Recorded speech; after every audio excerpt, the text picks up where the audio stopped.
आज हम C sharp को पढ़ने वाले हैं और ये हमारी इंट्रोडक्टरी क्लास है जिसके अंदर सी शार्प का बेसिक इंट्रोडक्शन देख रहे होंगे और प्रैक्टिकल वर्क भी देखेंगे सी शार्प के अंदर वर्किंग किस तरीके से होती है। लेकिन उससे पहले उस पर आने से पहले सी शार्प क्या है इसके वजह से हम पूरी नो हाउ के ऊपर आज बात करेंगे। सबसे पहले यहाँ पे कुछ पॉइंट्स लिखे हैं, पॉइंट्स को मैं कवर अप करने की कोशिश करूँगा। सबसे पहला पॉइंट यहाँ पे ये है कि C sharp introduce a new language called Microsoft introduce a new language it's called C sharp. कि जो माइक्रोसॉफ्ट है आपको पता है विंडोज जिन्होंने बनाई है, ठीक है, उन्हीं कंपनी ने बनाई सी शार्प को भी। और जो सी शार्प जो है माइक्रोसॉफ्ट का प्रोडक्ट है। C sharp is design to develop simple modern general purpose object oriented programming language. मतलब सी शार्प जो बनी है वो एक सिंपल लैंग्वेज है, मॉडर्न लैंग्वेज है, जनरल पर्पस लैंग्वेज है, ऑब्जेक्ट ओरिएंटेड बेस्ड लैंग्वेज है। अच्छा, इसमें काफी पॉइंट आ गए हैं कि सिंपल लैंग्वेज क्या होती है, आपको समझ में आई होगा, मॉडर्न क्या होता है समझ में आई होगा। जनरल पर्पस का मतलब यहाँ पे ये है कि इसको यूज करते हुए आप जो जनरल काम होते हैं यहाँ पे, यानी कि अगर आपको डेस्कटॉप बेस्ड एप्लीकेशन बनानी है तो वो भी बना सकते हो, आप वेब बेस्ड एप्लीकेशन बनानी है तो वो भी बना सकते हो, यानी जनरल काम में इसमें आप कर सकते हैं। और थर्ड पॉइंट जो काफी इंपॉर्टेंट है, object oriented based programming language. ये ऊप भी हम इसको कह रहे होते हैं, ऑब्जेक्ट ओरिएंटेड प्रोग्रामिंग को हम ऊप भी कह रहे होते हैं, जो कि मोस्टली लैंग्वेज ऊप को सपोर्ट कर रही होती है। जो हमारे पास मॉडर्न लैंग्वेजेस हैं आज की, वो नॉर्मली ऊप को सपोर्ट कर रही होती है। तो सी शार्प उन्हीं में से एक है जो कि ऊप को भी सपोर्ट कर रहा होता है। और बोरिंग की concept from this several other languages, most notably Java. मतलब कि सी शार्प जो बनी है इसने काफ़ी जो कॉन्सेप्ट हैं, काफ़ी जो इसके फीचर हैं वो उसने अदर लैंग्वेज से कॉपी की हैं, जिसमें सी प्लस प्लस है, सी लैंग्वेज है, और जावा से तो काफ़ी ज़्यादा चीज़ें इसने इंस्पायर होकर मतलब अडॉप्ट की हैं। अगर ये कि आपको जावा आती है या किसी पर्सन को जावा आती है तो उसको सी शार्प में स्विच करना, सी शार्प में वर्क करना काफ़ी ज़्यादा आसान होता है, क्योंकि काफ़ी कॉन्सेप्ट जावा वाले सी शार्प के अंदर अवेलेबल है। अच्छा, फ़र्क ये है कि जावा पहले आई थी, सी शार्प बाद में आई थी, तो कुछ कॉन्सेप्ट ऐसे हैं जावा के जो कि सी शार्प में अवेलेबल है, लेकिन कुछ सी शार्प के कॉन्सेप्ट ऐसे नए आए हैं जो कि जावा में अवेलेबल नहीं थे, वो न्यू कॉन्सेप्ट है। तो ये चीज़ हो गई। बाकी डेवलपमेंट के हवाले से लिखा हुआ आप पढ़ सकते हैं, इन्होंने सी शार्प को डेवलप किया था। जब डॉट नेट फ्रेमवर्क को डेवलप किया जा रहा था उसी दौरान सी शार्प को भी डेवलप किया गया था। अब डॉट नेट फ्रेमवर्क क्या होता है सी शार्प में, उसका क्या रोल है, इसके ऊपर हम आगे बात करेंगे। अच्छा, सी शार्प बेसिकली पार्ट है डॉट नेट का, और करंटली डॉट नेट का जो अभी वर्जन चल रहा है हमारे पास, जिस टाइम पे हम ये पढ़ रहे हैं 4.7.2 चल रहा है। तो यानी ये कि अगर आपको सी शार्प में वर्क करना है डॉट नेट आपके पास लाजमी होना चाहिए, डॉट नेट फ्रेमवर्क आपके पास लाजमी होना चाहिए। और डॉट नेट का जो फ्रेमवर्क अभी करंटली वर्जन चल रहा है वो है 4.7.2।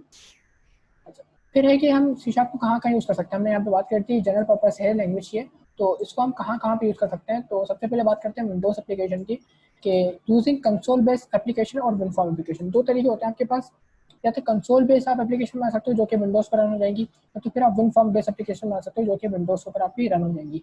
कंसोल बेस्ड एप्लीकेशन जो होती है वो आपकी नॉर्मली सीएमडी बेस होती है, कमांड प्रॉम्प्ट बेस होती है, जो कि ब्लैक स्क्रीन होती है, उसमें व्हाइट टेक्स्ट लिखा हुआ आ रहा होता है। तो इस किस्म की अगर आपकी एप्लीकेशन बनानी है तो वो भी आप सी शार्प में बना सकते हैं जो कि विंडोज पर रन हो रही होगी। और साथ साथ अगर आपको कोई जीयूआई बेस्ड एप्लीकेशन बनानी है तो उसको हम नॉर्मली विनफॉर्म एप्लीकेशन कहते हैं, या विंडोज फॉर्म एप्लीकेशन कहते हैं। तो विंडोज फॉर्म एप्लीकेशन एक ऐसी एप्लीकेशन होती है जिसमें आपकी जो एप्लीकेशन होती है उसके अंदर ग्राफिकल यूजर इंटरफेस होता है, उसमें बटन्स होते हैं। जैसे कि आपके पास एमएस वर्ड नजर आता है, वर्ड के अंदर डिफरेंट बटन आ रहे हैं, ऑप्शन आ रहे हैं। तो सारी जो फीचर है ये विनफॉर्म के फीचर होते हैं। तो इन शॉर्ट क्या सी शार्प को यूज करते हुए विंडोज की एप्लीकेशन बना सकते हैं। फिर इसके बाद बात करते हैं मोबाइल ऐप्स की या मोबाइल एप्लीकेशन की। तो अभी पता है नोकिया जो लूमिया होते थे, तो उसके अंदर हम लोग जो है जैमरिन एक लाइब्रेरी है जिसको जैमरिन की बात बाद में करेंगे।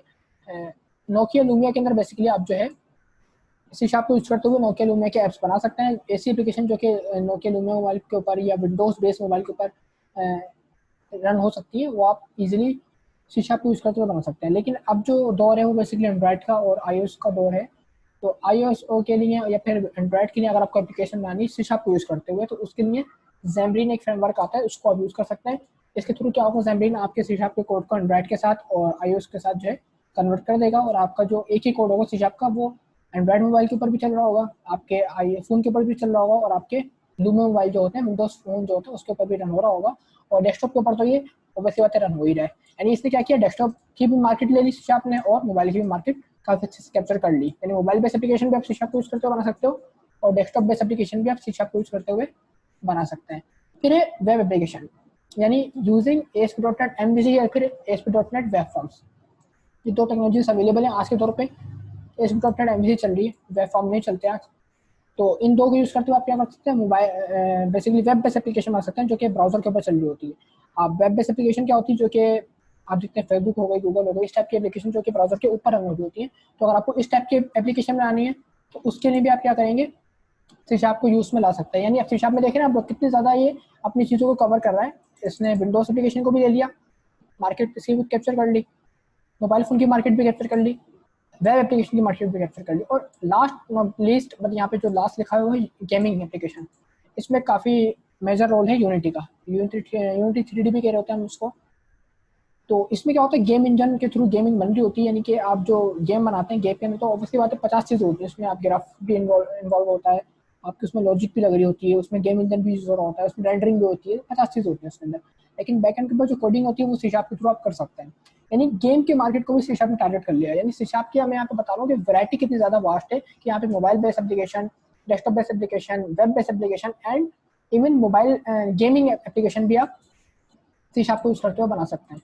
तो इतनी मॉडर्न लैंग्वेज है ये, मतलब ये छोटी चीज़ नहीं है, बताने वाले ये एक छोटी चीज़ नहीं है, इसमें आप काफ़ी ज़्यादा ह्यूज पैमाने पर वर्क कर सकते हैं यहाँ पे आप।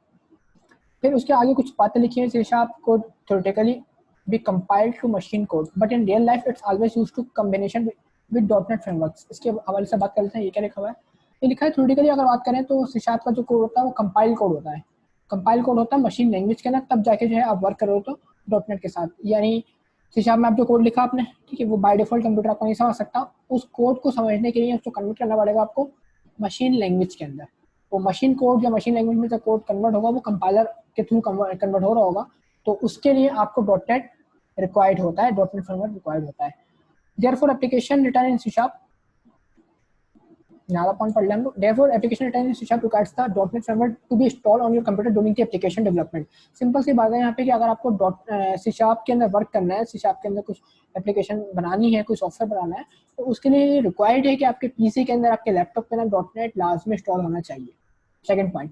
पहला पॉइंट क्या है कि .NEट आपको क्या कर रहा होगा, आपके कोड को मशीन लैंग्वेज के अंदर कन्वर्ट करने में हेल्प कर रहा होगा, एक पॉइंट हो गया। सेकंड पॉइंट ये कहता है कि आपके पीसी के अंदर लाजमी .NEट इंस्टॉल होना चाहिए, तब जाके आप C# के अंदर वर्क कर सकते हैं, अदरवाइज नहीं कर सकते। अच्छा, फिर थर्ड पॉइंट यहाँ पे क्या कह रहे हैं, while the .NET framework makes it is possible to use a wide range of languages such as C# is sometimes referred as .NET language। यहाँ पे दो बात कर दी, नहीं यहाँ तक हम बात रखते हैं कि .NET जो है ना, .NET के अंदर सिर्फ C# सपोर्ट नहीं है, .NEट के अंदर मल्टीपल लैंग्वेजेस सपोर्ट है, इसके ऊपर हम बात करेंगे आगे। इसमें F# भी सपोर्टेड होता है, इसमें Vue.NET भी सपोर्टेड होता है, और भी लैंग्वेजेस हैं जो कि .NEट फ्रेमवर्क को सपोर्ट कर रही होती है। लेकिन नॉर्मली C# जो होती है वो .NEट के बिल्कुल साथ मिलकर काम कर रही होती है, यानी कि ये कि और लैंग्वेज जो है वो .NEट के बगैर भी काम कर सकती है, C# भी कर सकती है। लेकिन ये कि C# के अंदर जो है ना काफ़ी चीज़ें ऐसी हैं जो कि आप खुद से करेंगे, और .NEट यूज़ ना करोगे ना तो सारा काम आपको खुद से करना पड़ जाएगा, क्योंकि काफ़ी ज़्यादा कॉम्प्लिकेटेड हो जाएगा और यूजफुल नहीं होगा इतना। तो नॉर्मली जहाँ पे भी हम C# यूज़ करते हैं वहाँ पे .NEट को लाजमी यूज़ कर रहे होते हैं। तो इन दोनों की जो आप कह सकते हो कॉम्बिनेशन काफ़ी ज़्यादा स्ट्रॉन्ग हो जाता है कि जहाँ जहाँ हम C# यूज़ कर रहे हैं वहाँ .NEट यूज़ कर रहे हैं। इसकी वजह से जो समटाइम .NEट डेवलपर होता है उसको हम C# डेवलपर भी कह रहे होते हैं, और जो C# डेवलपर होता है उसको .NEट डेवलपर भी कह रहे होते हैं, क्योंकि दोनों चीज़ें साथ मिलकर काम कर रही होती हैं। ऐसा नहीं कि आपको C# आती है .NEट की आता है, अगर आपको C# आती है इट्स मीन कि आपको .NEट के अंदर भी वर्किंग आती है। और फिर आगे बढ़ते हैं, नेक्स्ट पॉइंट आपका जो है वो क्या कहता है, language interoperability is the ability to code to interact with the code that is written using a different languages. मतलब ऐसी लैंग्वेजेस जो .NEट को सपोर्ट कर रही हैं, जैसे कि F# हो गई, VB.NET हो गई और C# हो गई, तो इनका कोड आपस में इंटरचेंज हो सकता है इजीली, क्योंकि सारी की सारी लैंग्वेज, फॉर एग्जाम्पल आपके पास 4 लैंग्वेजेस हैं या 5 लैंग्वेज हैं, उसमें से C# भी है, वो सारी की सारी .NEट को फॉलो कर रही है, .NEट को सपोर्ट कर रही है चीज़ें, .NEट फ्रेमवर्क के इसके ऊपर बाद में बात करेंगे होता क्या है, नीचे पॉइंट आ रहा है इस हवाले से। तो इनका कोड आपस में एक्सचेंज हो सकता है, आपस में जो है इंटरचेंज हो सकता है। यानी अगर आपको एक .NEट की लैंग्वेज आती है तो आगे वाली जो मजीद लैंग्वेज है .NEट की, उसके अंदर आप इजीली स्विच कर सकते हैं, उसके अंदर भी आप वर्किंग कर सकते हैं। तो ये तो कुछ बात करिए C# के हवाले से। पहले अब बात करते हैं .NEट की, .NEट है क्या एक्चुअली, .NEट की काफ़ी बात आ गई, .NEट फ्रेमवर्क, तो ये होता क्या है इसके ऊपर बात कर लेते हैं, इंशाल्लाह चीज़ें क्लियर हो जाएंगी आप लोगों को। तो .NEट is a programming framework created by Microsoft that developers can use to create application more easily. एक फ्रेमवर्क है जो कि माइक्रोसॉफ्ट की तरफ से बना गया है, और इसके थ्रू क्या होता है, डेवलपर अपने एप्लीकेशन को इजीली बना सकते हैं। अब वो इजीली कैसे बनाएंगे उसके ऊपर भी बात करते हैं।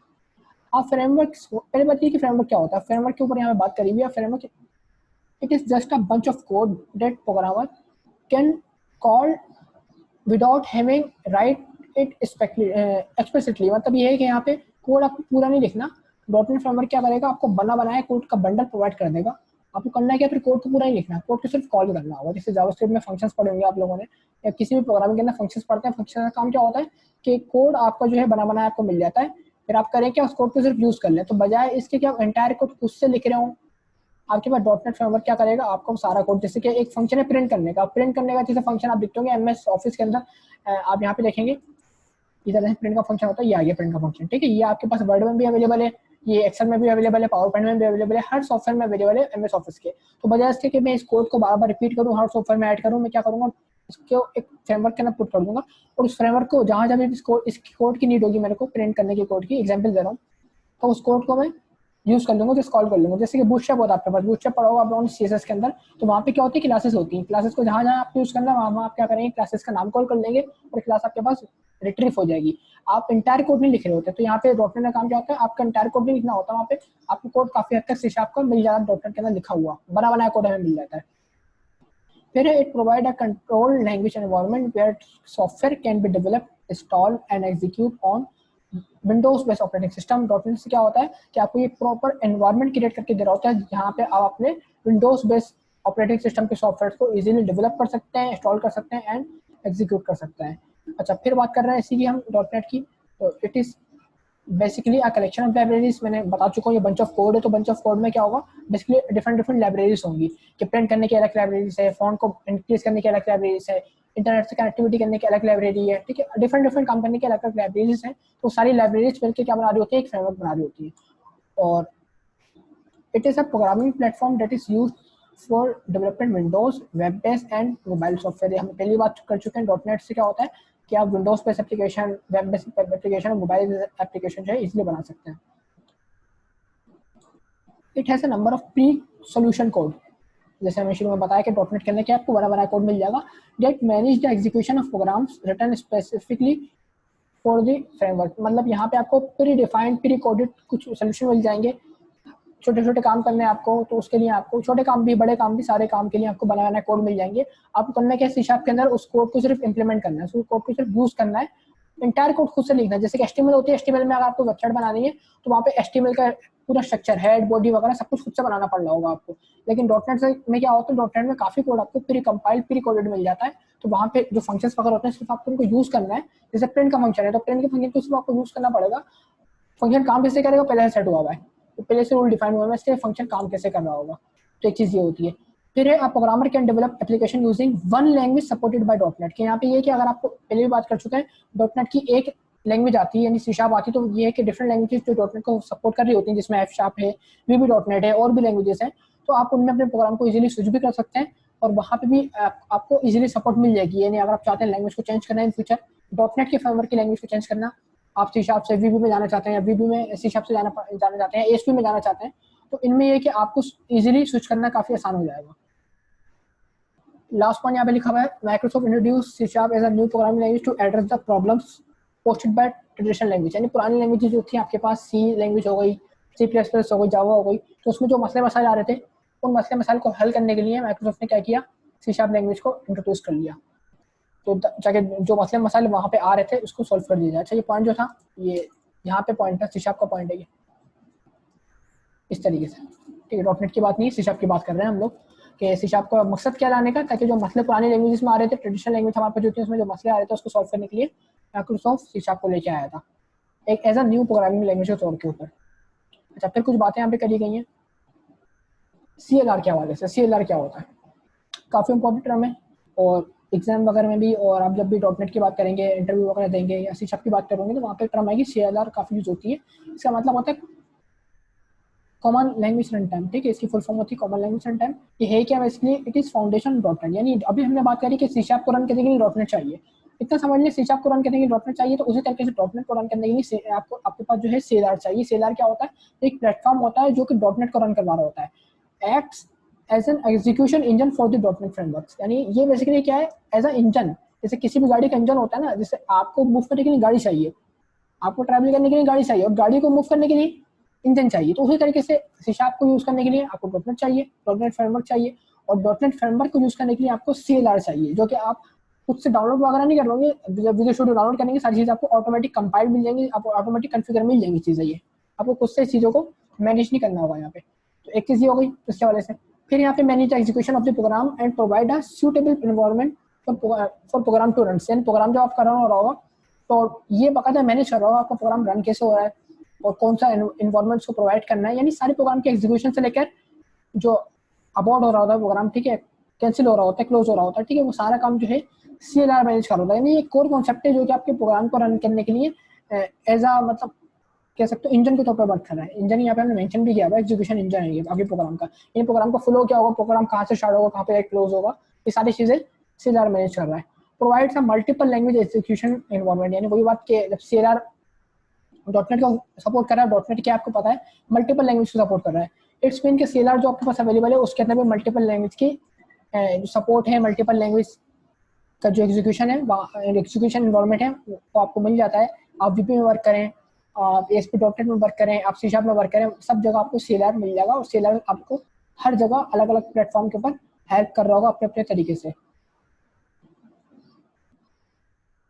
फिर यहाँ पे हमने माइक्रोसॉफ्ट C# की बात कर ली कि C# को यूज करते हुए हम लोग क्या क्या कर सकते हैं, क्या क्या इसकी खासियत है, क्या क्या इसका फीचर है, और उसके बाद हम बढ़ेंगे प्रैक्टिकल वर्क की तरफ कि C# में हम एप्लीकेशन कैसे बनाएंगे। तो पहला पॉइंट है create a very simple yet powerful tool for building interoperable and robust application. इसका मतलब ये है कि आप पावरफुल एप्लीकेशन बना सकते हैं जो कि रोबस्ट होंगी। अब रोबस्ट का मतलब यहाँ पे ये है कि वो बेसिकली प्लेटफॉर्म के ऊपर, जैसे आपकी विंडोज है, विंडोज के ऊपर भी रन हो रही है, आपके पास जो है विंडोज के डिफरेंट डिफरेंट वर्जन है उसके ऊपर भी रन हो रही है, यानी प्लेटफॉर्म इंडिपेंडेंट भी कह सकते हो इसको। जरूरी नहीं कि विंडोज 10 के लिए बन रही है, विंडोज 7 के लिए बन रही है, यानी डिफरेंट डिफरेंट जगहों पे इजीली यूज कर सकते हो उसको, आप रोबस्ट एप्लीकेशन कह सकते हैं जो कि C# के अंदर आप इजीली बना रहे होते हैं। फिर है क्रिएट, सेकंड पॉइंट इसका है create a simple object oriented architecture, यानी ऑब्जेक्ट ओरिएंटेड आर्किटेक्चर को ये फॉलो कर रहा होता है। उसके ऊपर हमने पहले ही बात करी है कि ऊप जो लैंग्वेज होती है उसको ये फॉलो कर रहा होता है, माइक्रोसॉफ्ट जो है ऊप का आर्किटेक्चर को फॉलो कर रहा है। फिर है support powerful component oriented development. Component oriented development भी हम C# में कर सकते हैं, यानी कि अगर आपको विनफॉर्म एप्लीकेशन बनानी है, यानी आपको GUI बेस्ड एप्लीकेशन बनानी है जिसमें आपके पास बटन्स हो, आपके पास इनपुट फील्ड्स हो, आपके पास कोई टेक्स्ट बॉक्स हो, तो उसके लिए आपको ये कि बड़े बड़े कंपोनेंट्स मिल जाते हैं। आप क्या करें, ड्रैग एंड ड्रॉप कर लें चीज़ों को, आप खुद से कोड ना लिखेंगे। जैसे बटन HTML में क्या होता है, अगर आपको बटन बनाना है तो बटन के लिए पूरा कोड लिखना पड़ता है, पड़ रहा होता है, लेकिन यहाँ पे क्या है कि कोड वगैरह इंटायर कोड नहीं लिखेंगे आप क्या करेंगे, चीज़ों को ड्रैग एंड ड्रॉप कर लेंगे और आपको बटन्स या कंपोनेंट्स आपको इजीली मिल जाएंगे। फिर allow you to access many feature previously available only in C++ while training the ease of use of a rapid application development such as tool जो यूज होता है यहाँ पे विजुअल बेसिक, यानी यहाँ पे बात कर रहे हैं कि जो प्रीवियस लैंग्वेज थी आपके पास C++, उसी के यहाँ पे काफ़ी फीचर को उन्होंने अडॉप्ट किया है, काफ़ी उन्होंने इनहेरिट किया है उन फीचर को, जावा के फीचर को काफ़ी इनहेरिट किया है। और यहाँ पे जो विजुअल बेसिक एक लैंग्वेज थी पहले के ज़माने में चलती थी, इसकी भी डेवलपमेंट को उसने काफ़ी ज़्यादा आसान कर दिया, काफ़ी ज़्यादा इजी कर दिया, ठीक है। अब तो विजुअल बेसिक में डेवलपमेंट नहीं हो रही, तो C# में ही सारी डेवलपमेंट मोस्टली हो रही होती है, लेकिन जो फीचर्स विजुअल बेसिक में और जो प्रीवियस लैंग्वेज में यूज होते थे वो सारे फीचर आपके पास माइक्रोसॉफ्ट C# में मिल रहे होते हैं आपको। फिर पॉइंट आपके पास provides a similarities programmer to come C and C++ background, जो प्रोग्रामर C और C++ में वर्क कर चुका है तो वो इजीली C# के अंदर भी वर्क कर सकता है, क्योंकि काफ़ी सारे फीचर जो हैं इसके अडॉप्टेड हैं C और C++ के साथ। फिर allow you to write application that target both desktop and mobile devices, इस पर हम बात कर चुके हैं। और है C# has features common most object oriented language, इस पर भी हम बात कर चुके हैं कि जो मोस्टली फीचर्स हैं इसके अंदर C# के अंदर वो ऑब्जेक्ट ओरिएंटेड ही होता है। फिर यहाँ पर एक हमें features makes the feature makes the C# as a preferred language to create wide variety of application, यानी ऐसे फीचर इसमें अवेलेबल है जिसके थ्रू आप डिफरेंट वैराइटीज के एप्लीकेशन को इजीली डेवलप कर सकते हैं, जिसमें mobile based application, game based application, और web based application, desktop based application, easily हर एप्लीकेशन के लिए आपके पास C# के अंदर अलग अलग फीचर अवेलेबल है। फिर C# is a programming language designed for develop a wide range of application that is run on .NET frameworks, और यहाँ पे फीचर डिफाइन कर दिए जो कि सिर्फ और सिर्फ स्पेसिफाइड है C# के हवाले से कि ये कुछ फीचर हैं जो कि आपको C# में मिलेंगे, किसी और लैंग्वेज में नहीं मिल होंगे, चाहे वो जावा हो, C++ हो या C लैंग्वेज हो। आप तक आपने जो भी लैंग्वेजेस पढ़ी है उसके अंदर ये फीचर आपको नहीं मिल होंगे, जिसमें टाइप सेफ्टी चेकिंग का फीचर है, जेनिक्स का फीचर है और इंडेक्सेस का फीचर है। इंडेक्सेस वगैरह जो होती है वो फीचर है जो कि सिर्फ और सिर्फ आपको C# में मिल रहे होते हैं, इसके अलावा कहीं नहीं मिल रहे होते हैं। तो ये कुछ इसके एडवांस फीचर हैं जो कि हम आने वाले क्लासेस के अंदर पढ़ लेंगे। तो ये कुछ हमने बात करी थ्योरेटिकली कि C# होती क्या, आई होप पास समझ में आई होगी। पर ये कि प्रैक्टिकली वर्क की तरफ बढ़ते हैं कि C# को हम यूज़ कैसे कर रहे C# के अंदर कोड कैसे इंप्लीमेंट करेंगे। तो उसके लिए आपको विजुअल स्टूडियो का इन्वायरमेंट चाहिए होता है, उसके ऊपर हम बात कर लेते हैं।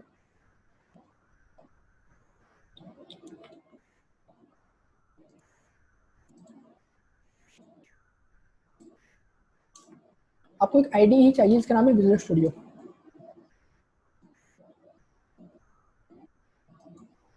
ये आईडी क्या करेगा, ये आपको बकायदा एनवायरनमेंट प्रोवाइड करके दे रहा होगा जिसके अंदर डॉक्यूमेंट वगैरह सी शार्प वगैरह ऑटो कंपाइल आ दूंगी, ऑटो कॉन्फ़िगर आ दूंगी चीज़ें। तो यहाँ पे आपको करना क्या है, यहाँ पे आपको यहाँ आना है विजुअल स्टूडियो की साइट के ऊपर और डाउनलोड के बटन पे आपको क्लिक करना है। यहाँ पे 3 वर्जन मिल जाएंगे आपको, कम्युनिटी का डाउनलोड का मिल जाएगा, प्रोफेशनल और एंटरप्राइज।